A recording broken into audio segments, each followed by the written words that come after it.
এই গোয়ারে তার ছেলেরে জিজ্ঞাসা করে, পরীক্ষা যে দিসলে ফাঁস করছস নি? ছেলে কয় ফাঁস করছি। বাপে জিগায় ক নম্বরে? কয় 1 নম্বরে। কয় সর্বনাশ করছস। কি সর্বনাশ করলাম? কয় পাশের বাড়ির ছেলেটাও তো তোর সাথে পরীক্ষা দিয়া সে তো 10 নম্বরে ফাঁস করলো, তুই এত কম নম্বরে ফাঁস করলে কেন? এই অশিক্ষিত গোয়ারে যেমন বুঝে না 10 নম্বরে পাস করলে নম্বর বেশি পায় না, 1 নম্বরে পাস করলে নম্বর বেশি পায়, ঠিক তেমনি ভাবে আমাদের সমাজের কতগুলি শিক্ষিত গোয়ারে বুঝে না 3 খরচওয়ালা 2 অংশ পাইলে বেশি পায় না, নাই খরচওয়ালার 1 অংশই বেশি হয়। সত্যের পথ অবলম্বন করুন। KH Islamic media. আপনাদের মনে প্রশ্ন জাগতে পারে, বুঝলাম কোরআনের আইন, ছেলে ভাবে 2 অংশ, মেয়ে ভাবে 1 অংশ, আমরা মানলাম, হ্যাঁ মানলাম বলে আমাদের ঈমান আছে, কিন্তু আল্লাহ বেশ কমটা করলেন কেন? একটা প্রশ্ন জাগতে হতে পারে।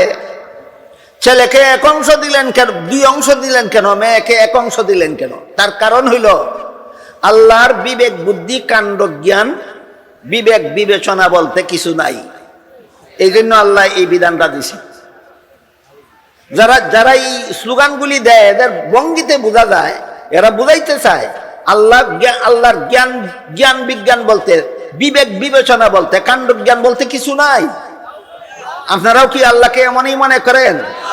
এই ব্যাপারে আপনাদের মনে রাখতে হবে, আল্লাহ কোরআনের মাধ্যমে মুসলমানদের জন্য যত বিধান দিয়েছেন সমস্ত বিধান চূড়ান্ত যুক্তিসম্মত। আল্লাহর একটা বিধানও যুক্তি অযৌক্তিক নয়, সাধারণ যুক্তিসম্মত নয়, চূড়ান্ত যুক্তিসম্মত। কাজে এবার আমরা একটু বোঝার চেষ্টা করি কোন যুক্তিতে আল্লাহ ছেলেকে 2 অংশ আর মেয়েকে 1 অংশ দিলেন। এটাও মুসলমানদের বোঝার দরকার। ছেলের জীবনে আল্লাহর বিধান মতে ইসলামী আইনে ছেলের জীবনে খরচের খাত আছে 3টা। সাবালক হওয়ার পর থেকে তার নিজের লালন পালনের দায়িত্ব ছেলের নিজেরই। বিয়ে করার পর থেকে বউ ফেলার দায়িত্ব ছেলের বাপের না ছেলের? সন্তান জন্ম হওয়ার পর থেকে সন্তান লালন পালনের দায়িত্ব নিজের। তাহলে ছেলের জীবনে খরচের খাত আছে কটা? অংশ পাইছে কটা? 2টা। খরচ আছে 3টা, অংশ পাইছে 2টা। খরচ আছে 3টা, অংশ পাইছে 2টা। ইয়াদ রাখুক কাসাবাহু। এখন আসেন মেয়ের জীবনে। মেয়ের জীবনে বিয়ের পূর্ব পর্যন্ত লালন পালনের দায়িত্ব বাবার, বিয়ের পর থেকে মরণ পর্যন্ত লালন পালনের দায়িত্ব স্বামীর। নিজের লালন পালনের দায়িত্ব নাই, স্বামী ফেলার দায়িত্ব নাই, সন্তান ফেলার দায়িত্ব নাই।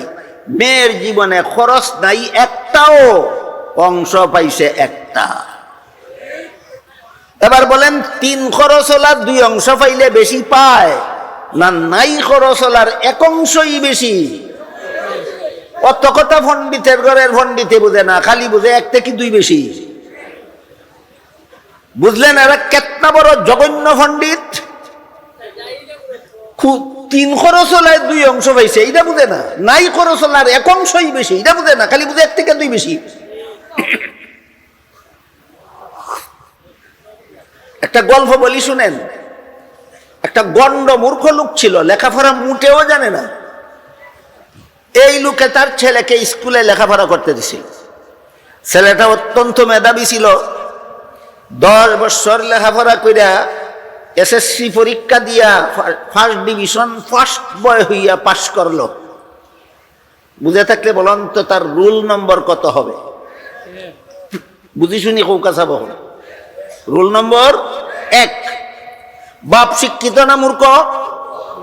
বাপে কিন্তু রোল নম্বর 1 হইলে পরীক্ষায় নম্বর বেশি পায় না, রোল নম্বর 10 হইলে নম্বর বেশি পায়। এত কথা বুঝে না, খালি বুঝে 1 থেকে 10 বেশি। এই গোয়ারে তার ছেলেরে জিজ্ঞাসা করে, পরীক্ষা যে দিসলে ফাঁস করছস নি? ছেলে কয় ফাঁস করছি।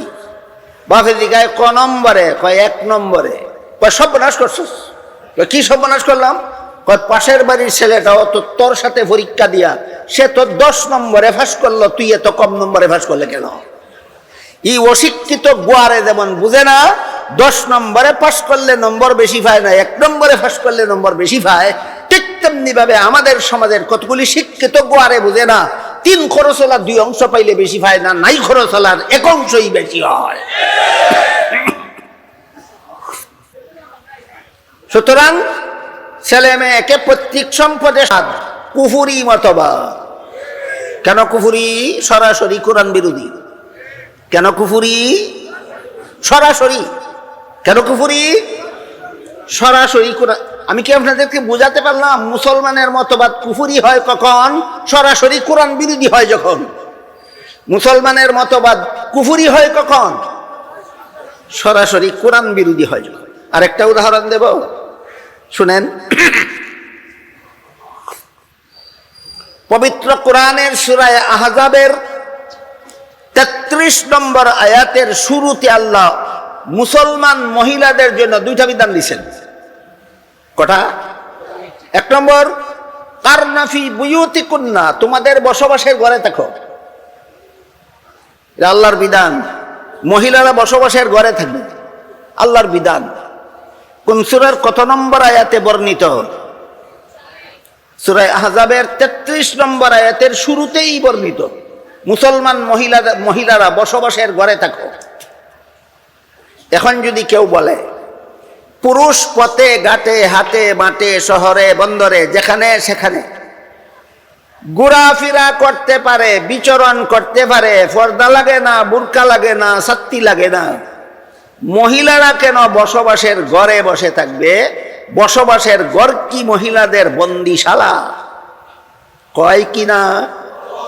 এক দুইজনে কয় না লক্ষ লক্ষ? বলেন এদের মতবাদ কোরআনী মতবাদ না কোরআন বিরোধী মতবাদ? কোরআন বিরোধী মতবাদের আরেক নাম কুফুরি মতবাদ। কোরআন বিরোধী মতবাদের আরেক নাম কুফুরি মতবাদ। বলেন এরা কি কুফুরের নামে কুফুরি মতবাদ না মুসলমানের নামে কুফুরি মতবাদ? এই জন্য আল্লাহ বলেন আকিমুদ্দিন, মুসলমান হইয়া থাকলে কুফুরি মতবাদ গ্রহণ করো না, মুসলমানি মতবাদ ঠিক রাখো।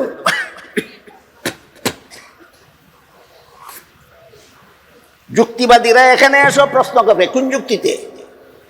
পুরুষ পথে ঘাটে হাটে মাঠে শহরে বন্দরে যেখানে সেখানে বিচরণ করবে, মহিলারা বসবাসের ঘরে থাকবে কোন যুক্তিতে? অযৌক্তিক ভাবে আল্লাহ অযৌক্তিক বিধান দেন। যুক্তি, জ্ঞান বিজ্ঞান, যুক্তি তর্ক আল্লাহর বুঝার কোনো যোগ্যতাই নাই না, চূড়ান্ত যুক্তিসম্মত। আপনারা কি বুঝতে চান কোন যুক্তিতে আল্লাহ মহিলাদেরকে বসবাসের ঘরে থাকার বিধান দিলেন? যদি বলেন বুঝতে চাই, আমি বুঝাবার চেষ্টা করব। আল্লাহ সৃষ্টিগতভাবে মহিলাদেরকে 5টা ডিউটি দিয়েছেন, যার একটা ডিউটি পালন করার যোগ্যতা কোনো পুরুষের না। সৃষ্টিগতভাবেই আল্লাহ মহিলাদের দুনিয়ার জীবনে 5টা ডিউটি দিয়া সৃষ্টি করেছেন। এগুলি পালন করার জন্য মহিলা বানাইছেন, 5টা কাজ করার জন্য। এগুলি দুনিয়ার কোনো পুরুষে পারবে না। 1 নম্বর, প্রতি মাসে মাসে মাসিক ঋতুস্রাবের ঝামেলা সহ্য করার দায়িত্ব। 2 নম্বর, প্রতিটি সন্তান গর্ভে ধারণ করার দায়িত্ব। 3 নম্বর, প্রতিটি সন্তানের প্রসব কষ্ট সহ্য করার দায়িত্ব। 4 নম্বর, প্রতিটি সন্তানকে স্তনের দুধ পান করাবার দায়িত্ব। 5 নম্বরে, প্রতিটি সন্তান নিজে নিজে চলাফেরার যোগ্য হওয়ার আগ পর্যন্ত লালন পালনের দায়িত্ব। বলেন কটা? এগুলি নারীদের জন্য একচেটিয়া দায়িত্ব না দয়ামিরের কোনো পুরুষে ওভারঅল না শুধু মহিলাদের? মহিলাদের। এবার বলেন, মাসিক ঋতুস্রাবের সময় সারাদিন অফিসের চেয়ারে বসে থাকা সুবিধা না বসবাসের ঘর সুবিধা? সন্তান গর্ভে নিয়ে খেতে খামারে পুরুষের কাঁধে কাঁধ বিলিয়ে হাল চাষ করা সুবিধা না বসবাসের ঘর সুবিধা? সন্তানকে স্তনের দুধ পান করাবার সময় গাড়ির ড্রাইভিং সিট সুবিধা না বসবাসের ঘর সুবিধা? আর সন্তান লালন পালনের বেলায় যত কাম, বাংলা ভাষায় কইলে সকলে বুঝবেন না, আমি সিলেটি কাঁচা ভাষায় কই, খাওয়ানি, ফিওয়ানি, গুমপারানি, আগানি, মুতানি, এটা হলো সন্তান পালনের ডিউটির অন্তর্ভুক্ত। এগুলির জন্য সংসদ ভবন সুবিধা না বসবাসের ঘর সুবিধা? তাহলে আল্লাহ মহিলাদেরকে বসবাসের গড়ে থাকার বিধান দিয়েছেন অযৌক্তিক না চূড়ান্ত যুক্তিসম্মত? যে মানে না সে কাফের। এবার বলেন মুসলমান কাফের কেমনে হয়? তার মতবাদ সরাসরি কোরআন বিরোধী হইলেই মুসলমান কাফের হয়। কোন নামদারি মুসলমানের মতবাদ সরাসরি কোরআন বিরোধী হইলেই মুসলমান কাফের হয়। তারপরে একই আয়াত সূরা আহজাবের 33 নম্বর আয়াতে 2 নম্বর শুরুতে 2 নম্বরে যে বিধানটা আল্লাহ দিয়েছেন সেটা হলো ওয়ালা তাবাররাজনা তাবাররুজাল জাহিলিয়্যাতিল উলা। প্রাচীন যুগের অসভ্য বর্বর মহিলাদের মতো মুসলমানের কোন মহিলা ঘর থেকে বেপরদা হয়ে বের হতে পারবে না।